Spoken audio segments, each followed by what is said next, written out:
माँ लक्ष्मी कहती है घर की 5 चीजें दूसरों को देने से आती है भयंकर गरीबी। जय माता दी दोस्तों, माता लक्ष्मी कहती है घर की ये 5 चीजें कभी दूसरों को नहीं देनी चाहिए, नहीं तो जिंदगी भर बुढ़ापे तक गरीबी, परेशानी, दरिद्रता भुगतनी पड़ेगी।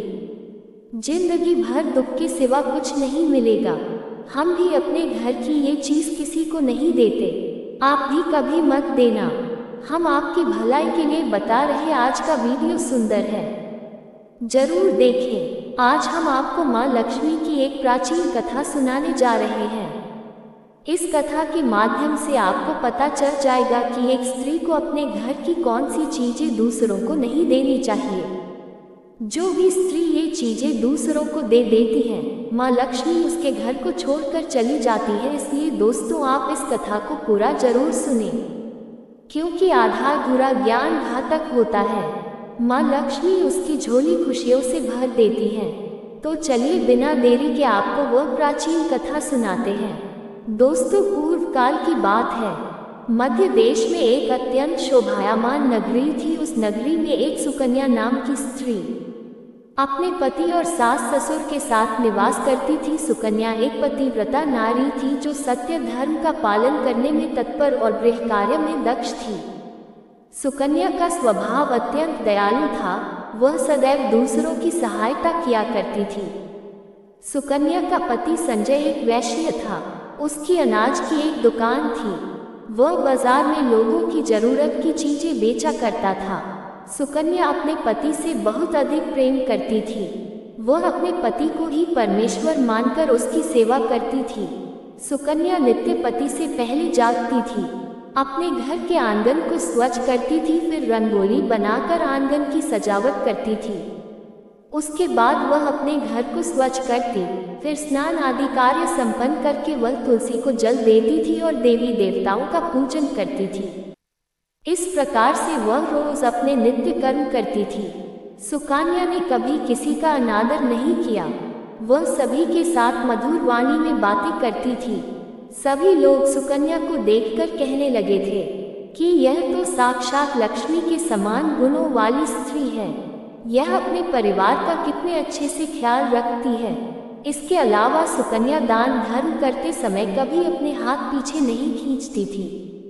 उसके द्वार पर जो भी याचक आता वह उसे दान दिए बगैर नहीं भेजती थी। उसके द्वार से कोई खाली हाथ नहीं जाता था। जो भी भूखा उसके द्वार पर आता तो वह भर पेट भोजन करके ही लौटता था, जिससे उसके द्वार पर आए हुए सभी याचक अत्यंत प्रसन्न होकर उसे आशीर्वाद देकर लौट जाते थे। इतना ही नहीं, सुकन्या अपने पड़ोसियों की भी सहायता करती थी। उसके पड़ोस में जो भी गरीब और दुखी लोग रहते थे उन्हें भी वह नित्य भोजन दिया करती थी। पड़ोसियों को जो जो चीजें लगती सुकन्या बिना विचार किए ही दे दिया करती थी, जिस कारण से सुकन्या के पड़ोसी भी उसका बहुत अधिक सम्मान करते थे। वे कहते थे, आहो, ये सुकन्या तो साक्षात देवी है। देवी साक्षात माँ अन्नपूर्णा ने ही सुकन्या के रूप में जन्म लिया है।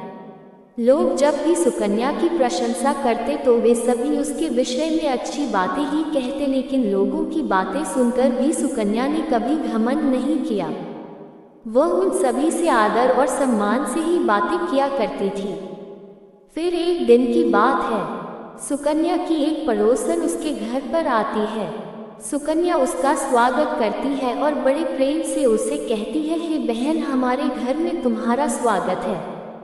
आज किस कारण से तुम्हारा मेरे घर पर आगमन हुआ है? यदि कोई वस्तु चाहिए तुम मुझसे मांग लो, मैं तुम्हारी अवश्य मदद करूंगी। और सुकन्या की पड़ोसन कहती है, हे सुकन्या बहन, आज मेरे घर पर बहुत से रिश्तेदार आए हैं। उनके लिए मैं भोजन बना रही हूँ, इसीलिए मैं तुम्हारे पास रोटी बनाने के लिए चकला बेलन और तवा मांगने आई हूँ।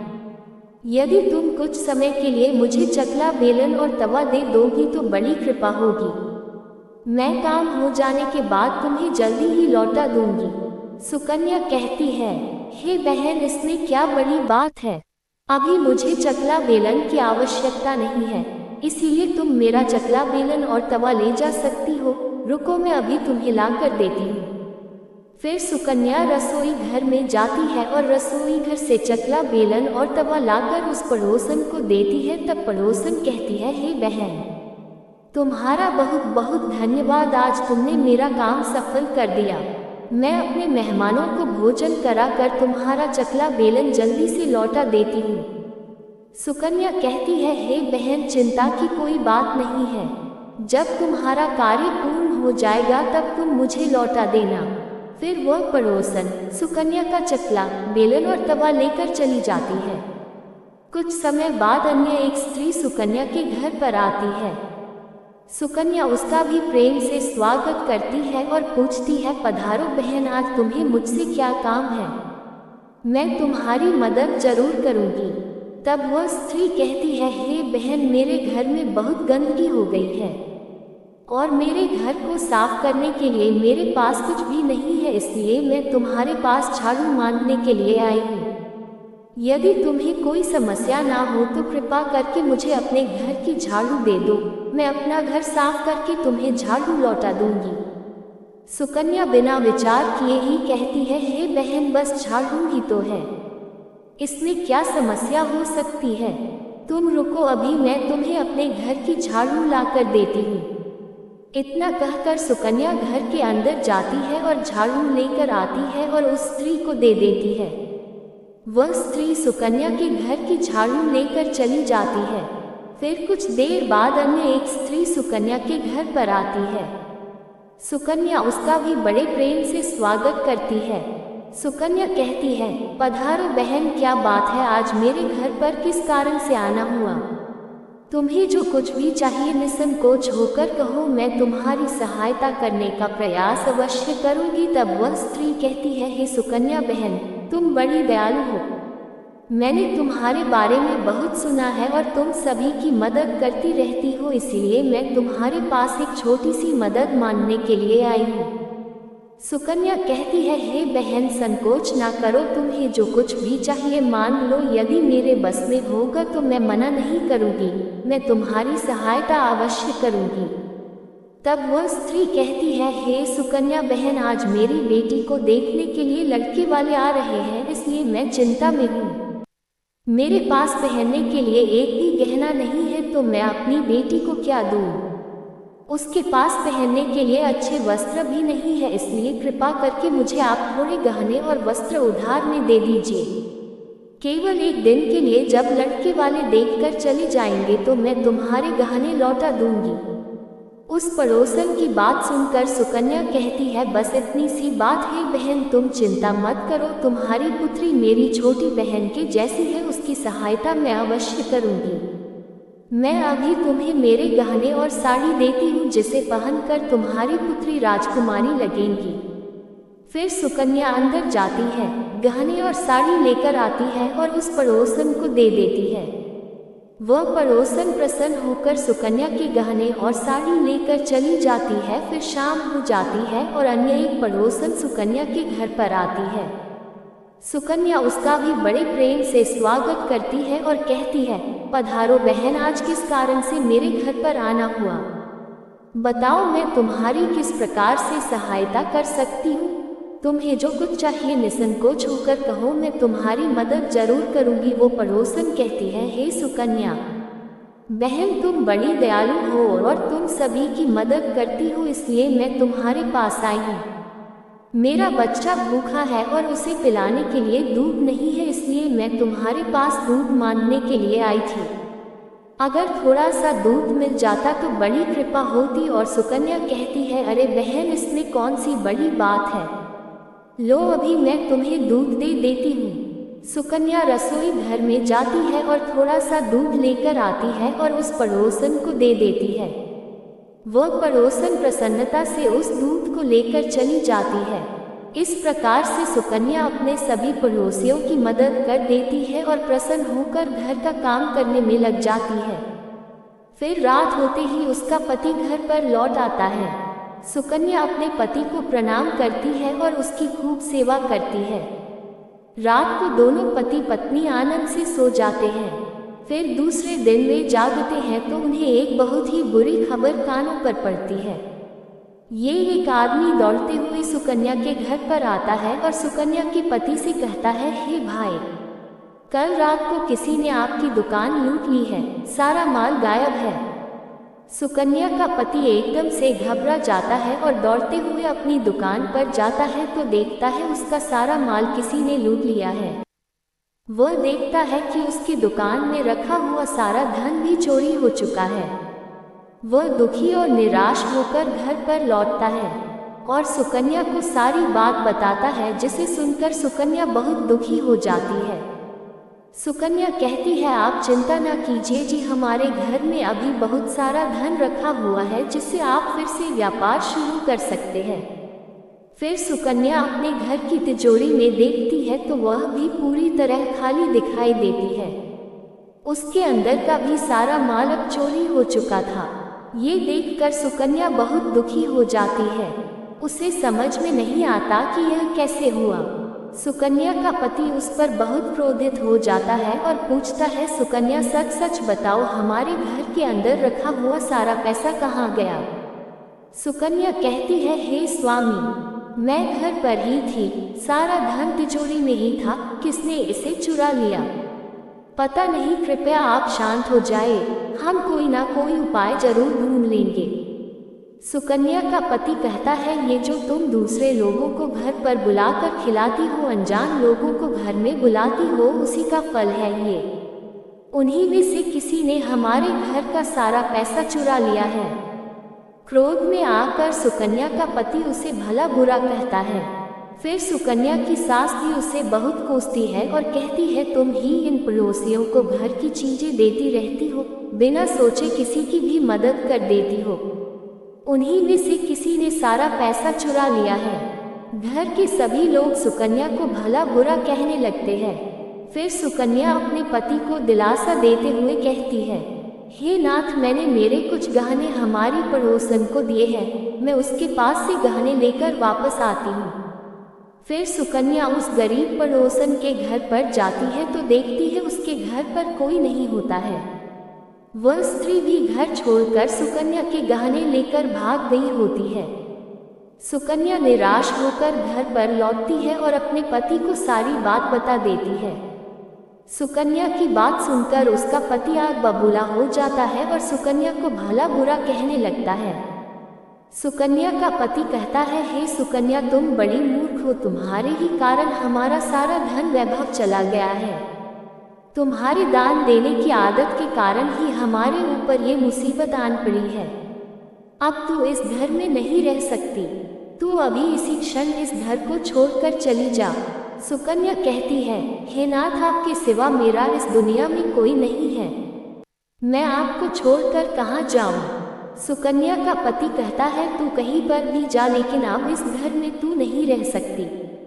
तेरे ही कारण मेरा सब कुछ बर्बाद हो गया है। तू इस घर में रहेंगी तो बचा कुचा सब नष्ट हो जाएगा। सुकन्या अपने पति से हाथ जोड़कर विनती करने लगती है, हे स्वामी, ऐसा ना कहिए, मैंने कोई अपराध नहीं किया है। आपके बगैर मैं जीवित नहीं रह सकती, मुझदासी को आप घर से मत निकालिए। लेकिन सुकन्या का पति उसकी एक नहीं सुनता है और उसे अपने घर से धक्के मारकर निकाल देता है और कहता है, अब तुम इस घर से चली जाओ और लौट कर मत आना। चाहे तो किसी नदी में कूदकर अपनी जान दे दे, लेकिन अब तू इस घर में मेरे साथ नहीं रह सकती। फिर सुकन्या दुखी होकर रोते हुए अपने पति के घर को छोड़कर चली जाती है। चलते चलते सुकन्या माता लक्ष्मी के मंदिर में जाती है और माँ लक्ष्मी से प्रार्थना करते हुए कहती है, हे माँ, मैंने ऐसा कौन सा पाप किया है जो मेरी ऐसी दशा हुई है? हे माँ लक्ष्मी, मैं तो नित्य आपकी पूजा करती थी, फिर भी आपने मेरा घर क्यों छोड़ा? कृपया मुझे बताओ माँ, मैंने ऐसा कौन सा अपराध किया जो आप मुझसे रूठ गई हो? फिर सुकन्या वहीं पर बैठकर सोचने लगती है, यदि मेरे पति मुझे स्वीकार नहीं करेंगे तो मैं जीवित रहकर क्या करूं? यदि मेरे ही कारण मेरे पति की दुर्दशा हुई है तो मुझे जीवित रहने का कोई अधिकार नहीं है। इतना सोचकर सुकन्या अपने प्राण देने के लिए नदी की तरफ जाने लगती है। नदी के पास जाकर सुकन्या माता लक्ष्मी से प्रार्थना करती है, हे माँ लक्ष्मी, अब मैं अपने प्राण देने जा रही हूँ। यदि मेरे द्वारा तुम्हारी पूजा में कोई कमी रह गई हो तो मुझे माफ करो। मैं अपने पति के बगैर जीवित नहीं रह सकती, इसीलिए अब मैं इस नदी में कूदकर अपने प्राण दे दूंगी। इतना कहकर सुकन्या नदी में कूदने ही वाली होती है कि साक्षात माँ लक्ष्मी उस स्थान पर प्रकट हो जाती है। महालक्ष्मी सुकन्या से कहती है, रुक जाओ सुकन्या, रुक जाओ पुत्री, तुम ये क्या कर रही हो। सुकन्या आंखें खोलकर देखती है कि साक्षात माँ लक्ष्मी उसके सामने खड़ी है। माँ लक्ष्मी के दर्शन करके सुकन्या बहुत प्रसन्न हो जाती है और माँ को बारंबार नमस्कार करते हुए कहती है, हे माँ लक्ष्मी, मुझे क्षमा करो, मैं बहुत बड़ा पाप करने जा रही थी। देवी लक्ष्मी कहती है, हे सुकन्या, मनुष्य को स्वयं अपने प्राण नहीं लेने चाहिए, ये महापाप है। ईश्वर ने जो शरीर प्रदान किया है उसे ऐसे नष्ट नहीं करना चाहिए। सुकन्या कहती है, हे माँ, मैं विवश हूँ। मेरे पति ने मेरा त्याग किया है और स्त्री को अपने पति को छोड़कर नहीं रहना चाहिए। मैं अपने पति को छोड़कर जीवित नहीं रह सकती, इसी कारण से अपने प्राण देने जा रही हूँ। देवी लक्ष्मी कहती है, हे सुकन्या, मैं सब कुछ जानती हूँ और ये भी जानती हूँ कि तुम्हारे पति ने तुम्हारा त्याग क्यों किया है। ये सब तुम्हारी ही भूल के कारण हुआ है। तुमने अनजाने में कुछ ऐसी चीजों का दान किया था जिस कारण से मुझे तुम्हारा घर छोड़कर जाना पड़ा। जो भी स्त्री अपने घर की इन चीजों को दूसरों को दे देती है, उनके घर में मेरा वास नहीं होता है। मैं उन वस्तुओं के साथ ही उनका घर छोड़कर चली जाती हूँ। तब सुकन्या कहती है, हे माँ, ऐसी वह कौन सी वस्तुएं हैं, कृपया आप मुझे बताएं, मैंने कौन सी वस्तुओं का दान किया जिस कारण से आपने मेरे घर का त्याग किया है। देवी लक्ष्मी कहती है, हे पुत्री, अब तुम ध्यान से सुनो, मैं तुम्हें उन चीजों के बारे में बताती हूँ जो किसी भी स्त्री को दूसरों को नहीं देनी चाहिए। इन चीजों का दान करने पर मैं उस घर को छोड़कर चली जाती हूँ। हे सुकन्या, सबसे पहली वस्तु है चकला बेलन और तवा। किसी भी स्त्री को अपने घर का चकला बेलन और तवा कभी दूसरों को नहीं देना चाहिए। रसोई घर में इन वस्तुओं का महत्व सबसे अधिक होता है। इन वस्तुओं की पवित्रता सदैव ही बनी रहनी चाहिए। इन्हीं वस्तुओं से भगवान विष्णु को प्रसाद बनाया जाता है और तवे पर बनी पहली रोटी भी गाय को खिलाई जाती है।